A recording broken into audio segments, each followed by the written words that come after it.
நம்ம ரொம்ப சிறப்பாக தான் நடத்தணும். பூஜகரணங்கள் எடுத்துக்கிட்டா ஆமா, இன்னைக்கு விளக்கு பூசை கூட நடத்தலாம். விளக்கு பூசைனா இன்னைக்கு எப்படின்னா சுமங்கலி தம்பதிகள் பூஜை நடத்தணும். இன்னைக்கு ஆக்சுவலா தம்பதி பூஜைகள் நடத்தணும்.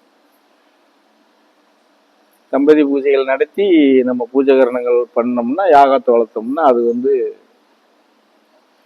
நல்ல நன்மைகளுக்கு நமக்கு வாய்ப்புகள் நிறைய உண்டு. அது இப்போதைக்கு நம்ம அதெல்லாம் பெரிய அளவுல எடுத்துட்டு போறதுக்கு நமக்கு பலம் கம்மி தான். அதுக்காக நம்ம ஆசை வேணா ஆசைப்பட்டுக்கலாம், இதை பண்ணலாமா அதை பண்ணலாமான்னு. ஆனா அதுக்கு சாத்தியமா நம்ம இருக்கிறோமானா இல்லை. அது ரொம்ப பலகீனமா இருக்கிறதுனால நிறைய இதுகளை பண்ண முடியாது. சரி, நமக்கு என்ன முடியுமோ அதை பண்ணிட்டு போயிட்டே இருக்க வேண்டியது. வேற என்ன செய்ய முடியும்? முடிஞ்ச வரை இன்னைக்கு உறங்காம உங்களை உட்கார வச்சு அந்த முயற்சியை தான் நான் பண்ணிக்கிட்டு இருப்பேன். தூங்க விடாம எப்படியாவது உட்கார வச்சு வெளியே வரைக்கும் ஏதாவது ஒன்று பண்ணிட்டு போகலாம். அதுக்காக கொஞ்சம் அந்த எப்படி சொல்றது, அதுக்கு ஒரு சின்ன இது கிடைக்கும்.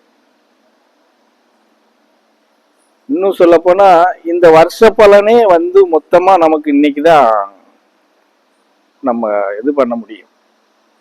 இந்த ஓராண்டுக்கு உள்ள பலன் நமக்கு என்னவோ அதை கைப்பற்றுறதுக்கு உண்டான முயற்சி எப்படின்னா, இந்த சித்திரை மாசம் சித்ரா பௌர்ணமியில தான் ஆன்மீக ரீதியில எடுத்துட்டு போக முடியும்.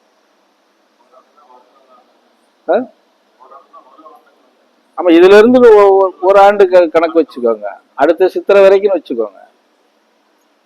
நம்ம கணக்குல தானே பார்க்க முடியும். இங்கிலீஷ் வேறு எடுத்து நம்ம பார்க்க முடியாது. ஆமா, அதுல இல்ல நம்ம பார்த்தலாம். அது அப்புறம் அதை பார்க்கறதா இருந்தா நம்ம அல்லோலியா தான் போட்டு போகணும். அதுல மாட்டுக்கிறது இல்லைல்ல.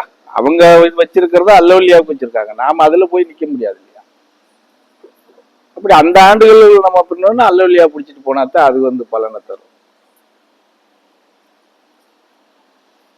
சித்திரை மாசத்துல இன்னைக்கு பௌர்ணமியில நீங்க எந்த ஒரு விஷயத்த பேசி முடிச்சாலும் அது எந்த காலத்திலையும் பலகீனம் அடையாது.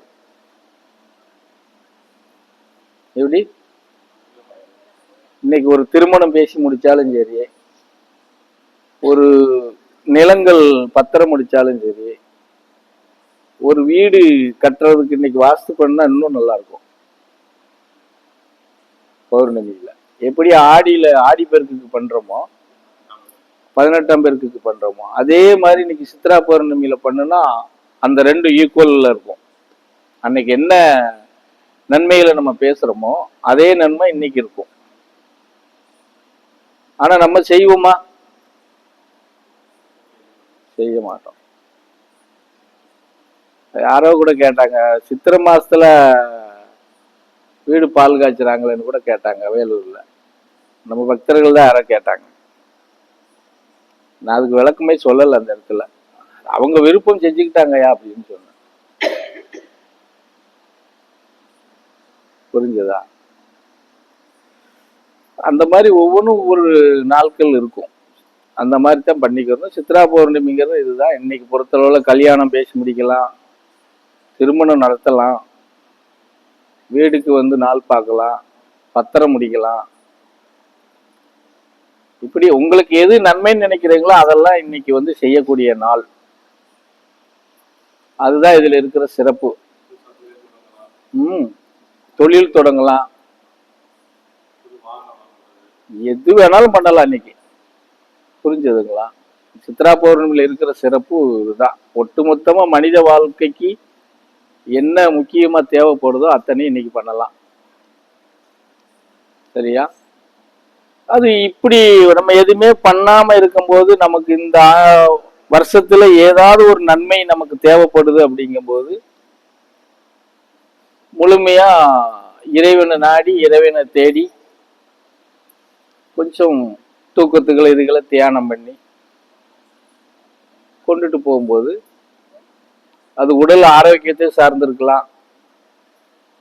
ஏதோ நமக்கு சார்ந்தது ஏதோ ஒண்ணு, நம்ம எந்த எண்ணத்துக்கு தகுந்த மாதிரி இருக்கிறோமோ அந்த எண்ணத்துக்கு தகுந்த மாதிரி அது நமக்கு வழிகாட்டும். சித்ரா பௌர்ணமி. இதுதான் சித்ரா பௌர்ணமிக்குள்ள இருக்கிறது. இதுல இன்னொரு விஷயம் என்னன்னா, சித்ரா பௌர்ணமியில ஆன்மீகத்தை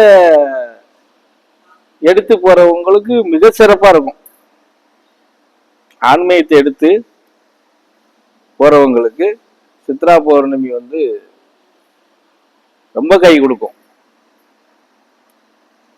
ஆமா, நம்ம இங்கே வந்து இல்லறவாதிகளுக்கு ஆன்மீகத்தை வந்து பெருசா எடுத்துட்டு போகணுங்கிறது இல்லையில, பாதுகாப்புக்கு எடுத்துட்டு போனா போதும் இல்லையா? இல்லறவாதிகளுக்கு அதுதானே, ஆன்மீகத்தை பெருசா தூக்கி பிடிச்சிட்டு போகணுங்கிறதெல்லாம் ஒன்றும் கிடையாது இல்லையா? பாதுகாப்புக்கு எடுத்துட்டு போனா போதும். அந்த அடிப்படையில தான் சித்ரா பௌர்ணமி எல்லாரும் விரும்புவோம். நாங்களாம் சித்ரா பௌர்ணமியே ரொம்ப விரும்புற ஆளுக்கள். புரிஞ்சதா? இப்ப என்னதான் உங்களோட இன்னைக்கு நான் உங்களுக்கு அறிவுரை கொடுத்தாலும் உபதேசம் கொடுத்தாலும் எனக்குள்ள ஆன்மா வந்து அதை நோக்கியே போய்கிட்டு இருக்கும். புரிஞ்சதா? ஃபுல்லா இன்னைக்கு ஃபுல்லா அதை நோக்கி தான் போகும். இதில் போனா 10:20க்கு பிறக்குதா, 10:45 10:20 பிறக்குது. உங்களோட பேசிட்டே தான் இருந்தேன். 10:50 ரூம்குள்ள போயிட்டேன் தெரியுமா? அந்த டைம் கரெக்டா வந்த உடனே 10:50 ரூமுக்குள்ள போயிட்டு ஒரு 40 நிமிஷம் அதுக்கு உண்டான வேலையை பார்த்துட்டு தான் வெளியே வந்தேன். இதுதான் உங்களுக்கும் எங்களுக்கு இருக்கிற வித்தியாசம்.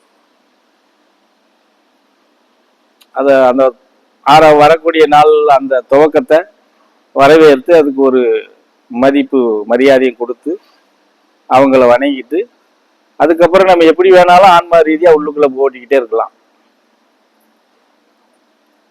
புரிஞ்சதா? அது இந்த மாதிரி இருக்கிறதா. இன்னைக்கு இன்னும் முழுசா போகணும் அப்படின்னா அது வேற மாதிரி இருக்கும். ஆன்மீகத்துக்கு முழுசா உட்காந்து அதே கவனத்துல நம்ம உட்காந்துட்டோம்னு சொன்னா அற்புதமான சில ஆற்றல்களே கிடைக்கும். ஆமா, சரியா? அது இந்த பரதேசிக்கு இப்ப சொல்ல போனா அவ்வளவு முழுசா இப்ப வாங்கணுங்கிறது இல்லை இல்ல. ஏன்னா வாங்கினதே விதைக்கிறதுக்கு இடம் இல்லாம இருக்குது. எங்க போய் விதைக்கிறது? இனிமே வாங்கினது. ஆனா ஒரு அந்த நாளை வந்து மதிச்சு அவங்களுக்கு என்ன மரியாதை கொடுக்கணுமோ அதை கொடுத்துருவோம் நாங்க. புரிஞ்சதா? கொடுத்துட்டு சரி நம்ம அவங்க சில வேலைகள்லாம் இருக்கும். இப்படி அது சொன்னா எல்லாரும் எத்தனம் ஆயிருவீங்க, அதை வெளிப்படுத்த முடியாது.